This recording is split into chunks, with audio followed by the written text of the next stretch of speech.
What message was the Lexington church trying to convey with their viral skit? This skit took social media by storm, but it's more than just entertainment. It carries a powerful message you won't want to miss. The Lexington church's viral skit was designed to highlight the power of unity and hope, especially during tough times. By blending humor with relatable everyday moments, they created a message that resonates deeply with viewers. This approach made the skit accessible and shareable, helping it spread quickly across social media platforms. The church wanted to remind people that even in hardship, community and faith are sources of strength and joy. Another key message was inclusivity. The skit featured people from different age groups and backgrounds, showing that faith and community bring everyone together. This diversity helped the skit resonate beyond the church's regular congregation, appealing to a broader audience. It emphasized that no matter your background, shared values like kindness and support are universal.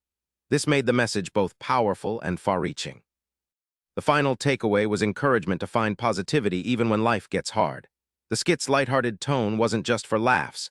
It was a reminder to seek joy and remain hopeful. The Lexington church wanted viewers to leave feeling uplifted, inspired to face challenges with faith and optimism. This message of perseverance paired with humor is what made the skit memorable and impactful. The Lexington church's viral skit is a brilliant blend of humor, hope, and unity designed to uplift anyone watching. It shows how faith communities can spread positivity in creative ways online. If you enjoyed uncovering this powerful message, hit subscribe for daily answers to questions you didn't know you had.